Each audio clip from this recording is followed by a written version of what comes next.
السلام علیکم ملګرو. راغلی وه کرپوري ته، اکبرپوري ته. تېرو شپو کې د نانګا باباجي عرس و او پکې محفل سمام وه، پکې د قرآن ختم مخکې بیا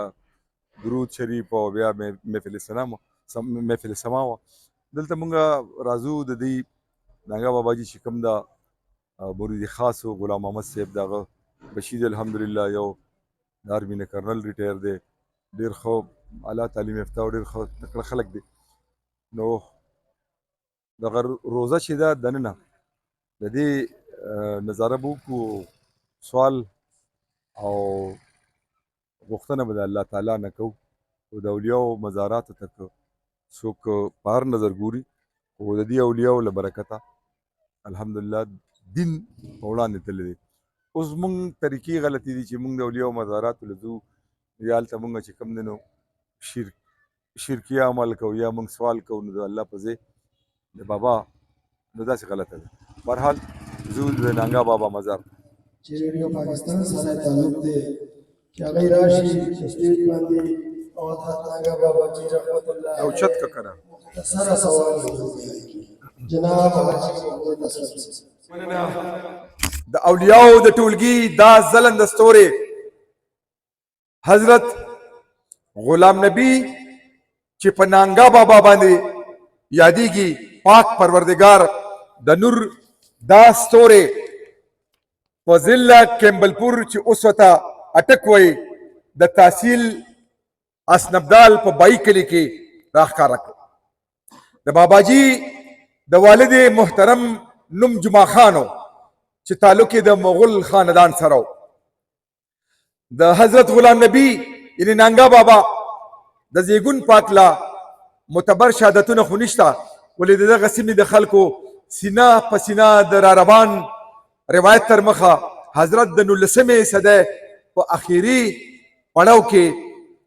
خپلې جلوې خورې کړې وې. نانګا باباجي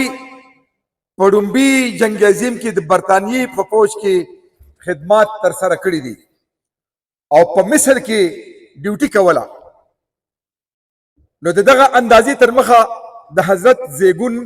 د کال 1891 نه واخله تر کال 1895 یعنې 1895 پورې رسل شوی دی. حضرت نانګا باباجي رحمت الله علیه په ونه باندې لوړ دنګ او پرنګ باندې تک سور سپینو او د مضبوطو اعصابو یو جلیل القدر هستی وه. د ژوند په وروستي پړاو کې د حضرت جمال او جلال داسې و چې په لیدلو به د کتونکي سترګې نورې روښانه شوې. د جنګ عظیم په آخري پړاو کې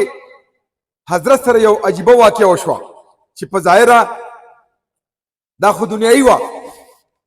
ولې د راز په پردو کې تعلق د خپل رب سره و. همدغه لازم وي چې د حضرت په ژوند کې بدلون راوستو چې کله د جنګ عظیم غوغا ختمه شوه، تم شوه، نو د لوټ مار ظلم او فساد بازار تود شو. بریالی فوز په ظلم زور او لوټ مار او د تورسرو په عزتونو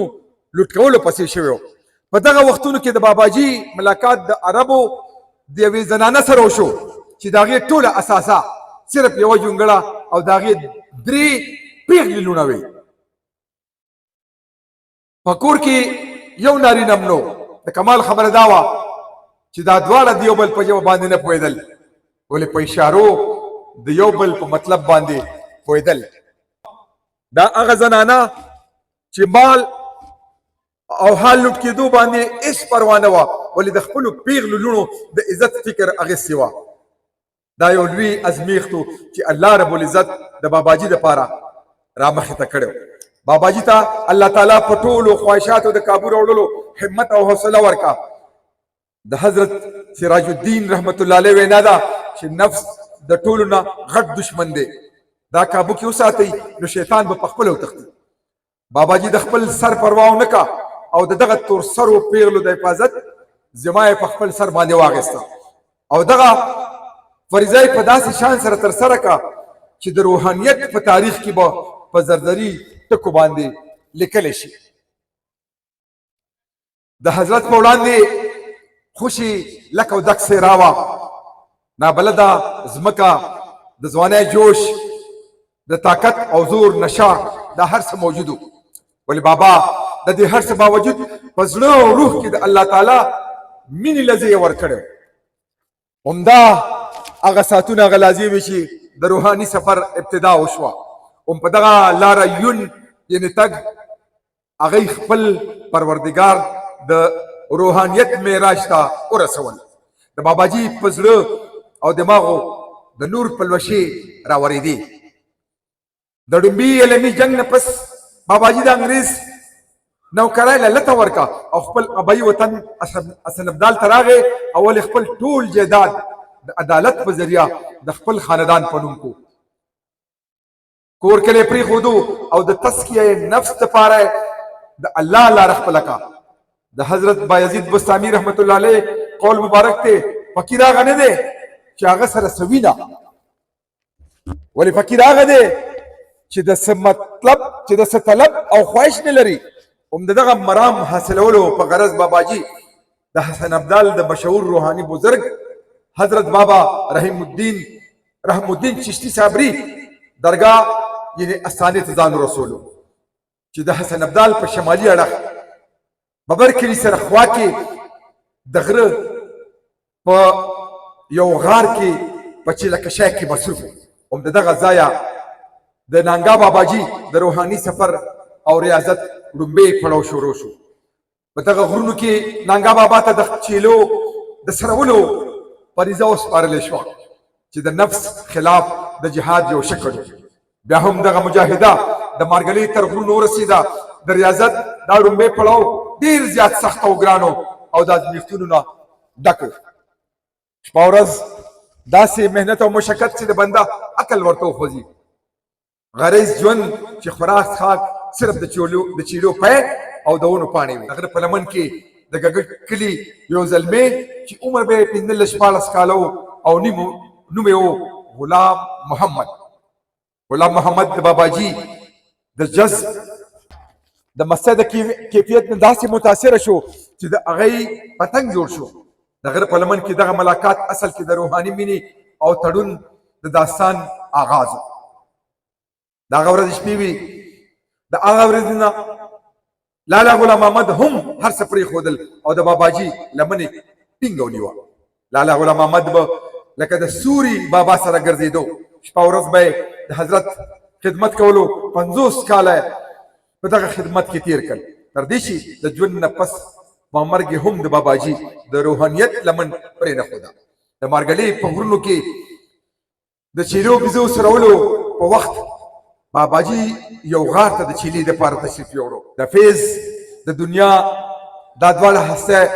د طلب حق په جذبه پر مامور په نوي سفر را روان شول حسن ابدال نه پاکپتن او بیا اجمیر شریف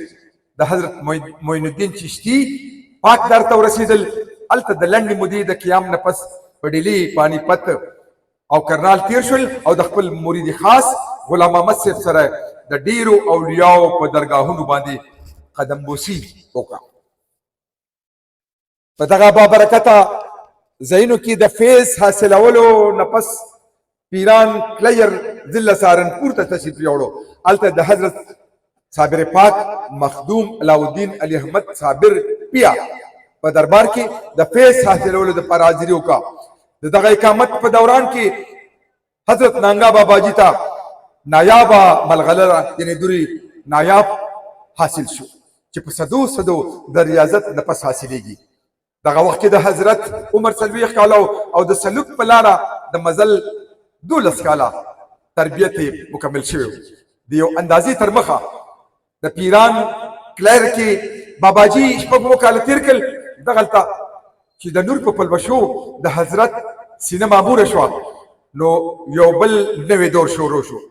د حیات فنانا د حیات بقا په لور روان شو په کال 1933 کې باباجي د خپل مرید خاص سره د روحانیت تاج په سر د هندوستان نه موجوده صوبې پښتونخوا ته تشریف راوړو او د درود او وردي د حضرت اخوند بنجو بابا په عملدارۍ کې شروع په اولو وختونو کې باباجي د پیر سیداسن باچا په استانه کې اوسېدو. هلته نه به باباجي وخت په وخت د اخندپنجي بابا دربار ته حاضرۍ له راتلو. په ړومبو وختونو کې به د خپل مرید خاص سره روزانه هم راتلو. او بیا په کال 1934 کې پوخ د اخندپنجي بابا دربار ته راغی او دلته دیره شو. حضرت اخندپنجي بابا 300 کاله پس د خپل روحاني باغ د مالیارۍ او ابیارۍ دپاره د نانګا بابا انتخاب د یو داسې سیمې دپاره وکړو چې هلته نه څوک رشته دار او نه څوک دوست او نه د دې سیمې ژبه ورتله چې د انسان د عقل نه بار خبر ده. ولې دا د اخندپنجي بابا د خاص انتخاب او روحانیت عملدارۍ ذمہوارۍ داسې په مینه او پښتونولۍ سره دوی ترسره کړي پوره کړي چې نن د نانګا باباجي استقامت د تاریخ یو زرزري باب په شان ځلیږي. نانګا باباجي د 1935 نه دلته د ابدي ملګري او مرید خاص لالا غلام محمد سره جوړه په یو ځای باندې وخت تیر کو. لالا غلام محمد هغې دپاره دلته د ازغو یوه جونګړه جوړه کړه چې نن هم موجوده ده. باباجي ټول عمر د خپل روحاني لارښود په پل باندې پل ایښی